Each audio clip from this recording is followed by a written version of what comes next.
क्या आपने कभी सोचा है कि जो बीसीसीआई टीम इंडिया का कोच ढूंढने के लिए पूरी दुनिया खंगाल मारती है, उसे टीम इंडिया चुनने के लिए सेलेक्टर क्यों नहीं मिलते? क्यों भारतीय चयन समिति में अक्सर ऐसे नाम आते हैं जिनके बारे में जानने के लिए अक्सर दिमाग में जोर डालना पड़ता है, कई बार तो गूगल भी करना पड़ता है। क्या कारण है कि सैकड़ों टेस्ट मैच खेलने वाले खिलाड़ी, रनों और विकेट का अंबार लगाने वाले खिलाड़ी कभी भी भारतीय टीम को चुनने वाली चयन समिति के सदस्य नहीं बनना चाहते?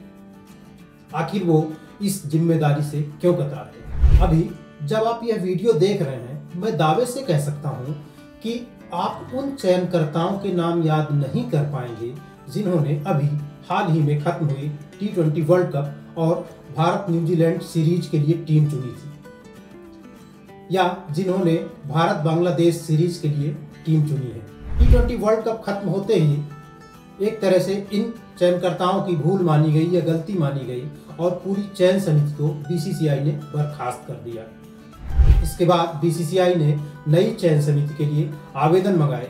आवेदन करने के लिए अंतिम तारीख 28 नवंबर थी और जल्दी ही नई चयन समिति भी सामने आ जाएगी। पिछले 10 साल की तरह इस बार भी नई चयन समिति में कोई भी ऐसा नाम नहीं होने वाला है, कोई भी बड़ा नाम नहीं होने वाला है, कोई भी दिग्गज क्रिकेटर इस चयन समिति में नहीं दिखने वाला है। दरअसल चयन समिति या चयनकर्ताओं का काम नेकी कर दरिया में डाल, जो आपने कहावत सुनी ही होगी, वैसा ही है।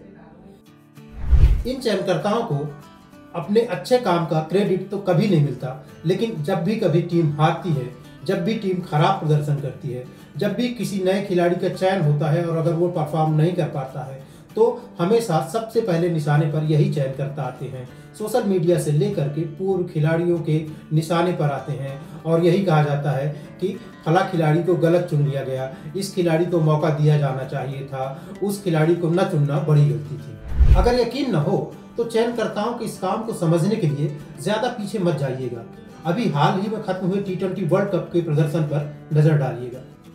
आप पाएंगे कि हमेशा यह चर्चा होती रही कि इस खिलाड़ी को क्यों नहीं चुना गया या उस खिलाड़ी को क्यों चुना गया। इसी तरह भारत न्यूजीलैंड सीरीज को ले लीजिए, हमेशा चर्चा हुई कि संजू सैमसन को मौका क्यों नहीं दिया जा रहा है, दीपक हुड्डा को टीम में जगह क्यों नहीं दी जा रही है, ऋषभ पंत को ज्यादा मौके क्यों दिए जा रहे हैं। यह अनवरत बहस है और लगातार चलती रहती है। चयनकर्ताओं को बार बार ब्लेम किया गया कि संजू सैमसन या दीपक हुड्डा को चुना जाता तो शायद बेहतर रिजल्ट होते, लेकिन सूर्य कुमार यादव को सही वक्त पर मिले मौके के लिए कभी भी किसी चयनकर्ता की पीठ नहीं थपथपाई गई। कभी भी आपने सोशल मीडिया पर ऐसे पोस्ट नहीं देखे होंगे जिसमें कहा गया हो कि इन फला चयनकर्ताओं ने या फला चयन समिति ने बहुत अच्छा काम किया और अगर कोई अच्छा रिजल्ट आ रहा है तो उसके लिए यह चयन समिति जिम्मेदार है, उसको बधाई दी जानी चाहिए। लेकिन सिर्फ क्रेडिट या ब्लेम गेम ही वह पहलू नहीं है जिसके लिए चयनकर्ताओं को याद किया जाता है या चयनकर्ता बनने से लोग कतराते हैं, बड़े दिग्गज कतराते हैं। आप इसे ऐसे समझ सकते हैं कि साल के ज्यादातर समय भारत में क्रिकेट होता है। क्रिकेट चाहे वो IPL हो, विजय हजारे ट्रॉफी हो, रणजी ट्रॉफी हो या दूसरे लेवल के क्रिकेट खेल मैचेस हो, हमेशा क्रिकेट जारी रहने का मतलब ये होता है कि चयनकर्ताओं का काम भी पूरे साल चलता है। आप उदाहरण के तौर पर देखिएगा कि आपको पता है या भारतीय क्रिकेट प्रेमी, दुनिया के क्रिकेट प्रेमी जानते हैं कि भारतीय चयनकर्ता या भारतीय चयन समिति जोनल आधार पर चुनी जाती है। 5 जोन के चयनकर्ता होते हैं और सब पर अपने अपने जोन की जिम्मेदारी होती है।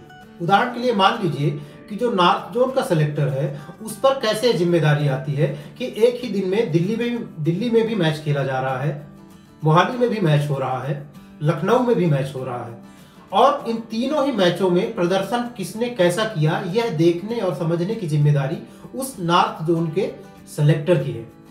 अब सेलेक्टर तीनों जगह एक साथ तो जा नहीं सकता, वह किसी एक मैच को ही लाइव देखता है और बाकी 2 मैचों के लिए उसे कहीं ना कहीं दूसरों पर निर्भर रहना पड़ता है।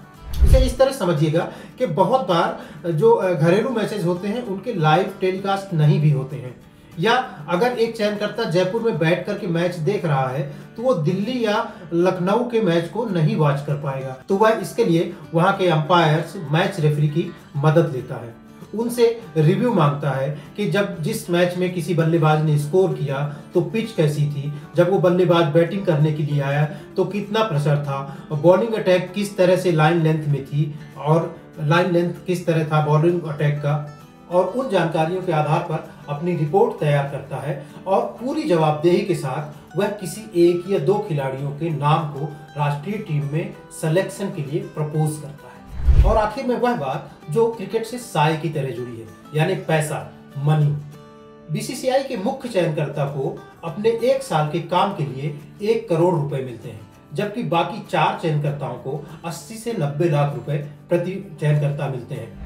वैसे तो यह रकम काफी बड़ी है, लेकिन जब बात क्रिकेट की होती है, जब बात स्टार क्रिकेटरों की होती है, तो यह रकम कोई बड़ी राशि नहीं है, खासकर उन क्रिकेटरों के लिए जिन्होंने 1985 या इसके बाद से अपना क्रिकेट जीवन शुरू किया और लंबी पारी खेली। आज की तारीख में ये क्रिकेटर सिर्फ कमेंट्री करके ही करोड़ों रुपए कमा लेते हैं, वह भी बिना जवाबदेही के। सोशल मीडिया पर टीम चुनकर वे अक्सर चयनकर्ता होने की जिम्मेदारी भी हासिल कर लेते हैं। जब सब कुछ इतना आसान है तो सिर्फ 80 लाख रुपए के लिए चयनकर्ता बनकर बड़ी जिम्मेदारी, बड़ी जवाबदेही लेने की क्या जरूरत है। और शायद यही एक कारण है कि हमें चयन समिति में कोई बड़ा नाम नहीं दिखता है।